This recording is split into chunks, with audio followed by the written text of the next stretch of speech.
Hello everyone, এবার পরিযায়ী শ্রমিকদের জন্য খুশির খবর। রাজ্য সরকার এবার পরিযায়ী শ্রমিকদের আলাদা স্বাস্থ্যসাথী কার্ড দিবে। প্রায় 28 লক্ষ শ্রমিক যারা অন্য রাজ্যে কাজ করে তারা আলাদা স্বাস্থ্যসাথী কার্ড এবং ইন্স্যুরেন্স পাবে। মুখ্যমন্ত্রী ঘোষণা করলো যাতে কোনো বিপদ হলে যেখানে কাজ করেন সেই সব হসপিটাল নার্সিংহোমে চিকিৎসা করতে পারেন। এই ব্যাপারে মুখ্যমন্ত্রী কি বলেছে আমি সম্পূর্ণ আলোচনা করব, আপনারা শেষ পর্যন্ত দেখবেন। দেখার আগে যারা নতুন আছেন চ্যানেলটাকে সাবস্ক্রাইব করে দেবেন, আর যারা ফেসবুক থেকে দেখবেন অবশ্যই পেজটাকে ফলো করবেন। কি বলেছে দেখুন, পরিযায়ী শ্রমিকদের জন্য এবার আলাদা স্বাস্থ্যসাথী কার্ড চালু করলো রাজ্য। তাতে ভিন্ন রাজ্যে শ্রমিক মজদুরের কাজ করতে গিয়ে এ রাজ্যের বাসিন্দারা অসুস্থ হলে বা দুর্ঘটনায় পড়লে সেখানকার স্বাস্থ্যকেন্দ্র বা নার্সিংহোমে চিকিৎসা করাতে পারবেন। মঙ্গলবার শিলিগুড়ি দীনবন্ধু মঞ্চে জনজাতি সম্প্রদায় এবং বিভিন্ন উন্নয়ন বোর্ডগুলোকে নিয়ে বৈঠকে একথা জানিয়েছেন মুখ্যমন্ত্রী মমতা বন্দ্যোপাধ্যায়। রাজ্যে এমন প্রায় 28 লক্ষ পরিযায়ী শ্রমিক রয়েছে দাবি তার। সেই সূত্রেই কেন্দ্র আয়ুষ্মান ভারত প্রকল্পে এ রাজ্যে চালু না করার অভিযোগ সরব হয়েছে বিজেপি। মানে 28 লক্ষ পরিযায়ী শ্রমিক আপনারা আলাদা স্বাস্থ্যসাথী কার্ড পাবেন, যাতে আপনারা বাইরে যে রাজ্যে কাজ করেন সেখানে হসপিটাল নার্সিংহোমে আপনারা যাতে ফ্রি চিকিৎসা করতে পারেন তার ব্যবস্থা করেছে মুখ্যমন্ত্রী। মুখ্যমন্ত্রী বলেন, আমাদের অনেক শ্রমিক মজদুর রয়েছেন যারা বাইরে ভিন রাজ্যে কাজ করেন। আজ থেকে ওদের হাতে একটা আলাদা স্বাস্থ্যসাথী কার্ড দিচ্ছি। এরা বাইরে কাজ করেন, যখন শরীর খারাপ হয় তখন ঘরে খবর পাঠান। যে ঘরের মানুষ তা ভাববে দেখবে, কিন্তু তাদের চিকিৎসা করানোর টাকা থাকে না। আমাদের 28 লক্ষ বাইরে কাজ করে এমন শ্রমিক মজদুরের জন্য স্বাস্থ্যসাথী কার্ড আলাদা করে দিচ্ছি। প্রশাসন সূত্রে খবর, এই কার্ডে পরিবার পিছু 5 লক্ষ টাকা বরাদ্দ করা হয়েছে।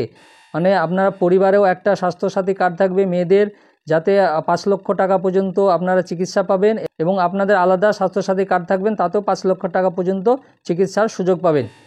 বিজেপি রাজ্য সভাপতি তথা সাংসদ সুকান্ত মজুমদার বলেন, সিএ চালু হওয়ার অনেক ভোট হারাবেন বুঝতে পারছেন, সেজন্য এসব বলে পরিযায়ীদের সঙ্গে রাখার চেষ্টা করছেন। এসব ভাওতা গোটা দেশে ব্যবহারের জন্য যে কার্ড সেটা আয়ুষ্মান ভারত, সেটা চালু করতে দেননি। ওদের কার্ড এ রাজ্যে কাজ করে না, বাইরে কিভাবে কাজ করবে। প্রশাসন সূত্রে খবর, রাজ্যে বাজেটে 2024-25 আর্থিক বছরের জন্য পরিযায়ী শ্রমিকদের স্বাস্থ্য বিমার প্রস্তাব রাখা হয়েছিল। তারপরে তা রাজ্য মন্ত্রিসভার বৈঠকে পাশ করানো হয়। সেই অনুযায়ী পরিযায়ী শ্রমিক যে রাজ্যে কর্মরত সেখানে স্বাস্থ্য বিমার সুযোগও পাওয়া যাবে। মানে আপনারা স্বাস্থ্য বিমারও সুযোগ পাবেন, যেখানে আপনি কর্মরত থাকবেন সেখানেও পাবেন। প্রশাসনিক দাবি, এক্ষেত্রে ইন্স্যুরেন্সের বদলে অ্যাসিওরেন্স ভিত্তিতে কাজ হবে, অর্থাৎ বিমার প্রিমিয়াম দেওয়ার বদলে চিকিৎসার খরচ মিটিয়ে দিবে সরকার। মানে আপনাকে যে ইন্স্যুরেন্স করে দিবে, বিমার প্রিমিয়াম আপনাকে দিতে হবে না, সেটা আপনাকে সরকার দিয়ে দিবে। তবে এক্ষেত্রে পুরো প্রক্রিয়া চালানোর জন্য তৃতীয় পক্ষ ব্যবহার করা হতে পারে। মুখ্যমন্ত্রীর দাবি, কখনো কোনো সমস্যা হলে তার দায়িত্ব নেব, আমরা তাকে দেখব। পরিযায়ী শ্রমিক কল্যাণ পর্ষদের চেয়ারম্যান সামিরুল ইসলাম জানান, ভিন রাজ্যে যারা যান তাদের মধ্যে 22 লক্ষের নাম নথিভুক্ত হয়েছে, বাকিদের নাম নথিভুক্ত করানোর কাজ চলছে। কয়েক মাস আগে রাজমিস্ত্রির কাজ করতে গিয়ে ট্রেন দুর্ঘটনায় জখম হয়েছিলেন মালদায়ের হরিশ্চন্দ্রপুরের শ্রমিক গণেশ দাস। তাকে চিকিৎসার জন্য পূর্ণিয়ায় একটি নার্সিংহোমে ভর্তি করানো হয়। চিকিৎসার খরচ দিতে সমস্যায় হওয়ায় সেখানে তাকে আটকে রাখা হয়েছিল। পরে জেলা প্রশাসনের টাকা দিলে তিনি বাড়ি ফেরেন। তার দাদা কার্তিক দাস বলেন, মুখ্যমন্ত্রী পরিযায়ীদের জন্য যে কার্ড চালু করেছেন তা অনেকে কাজে আসবে, ভুক্তভোগীরা এটা ভালো বুঝবেন। এখন পর্যন্ত 22 লাখ পরিযায়ী শ্রমিকের নাম নথিভুক্ত হয়েছে, কিন্তু এখনও অনেকজন বাইরে আছে যারা নাম নথিভুক্ত করেননি। অবশ্যই আপনারা নাম নথিভুক্ত করে নেবেন। সরকারের পরিযায়ী শ্রমিকদের আলাদা স্বাস্থ্যসাথী কার্ড এবং বিমার ব্যবস্থা করে কেমন করলো অবশ্যই আপনারা কমেন্ট করে জানান।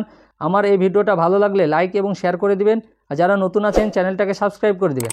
পাশে থাকা বেল আইকনে ক্লিক করে দেবেন, যাতে আমার এই সংক্রান্ত আরও ভিডিও আপনি প্রথমেই পেয়ে যান।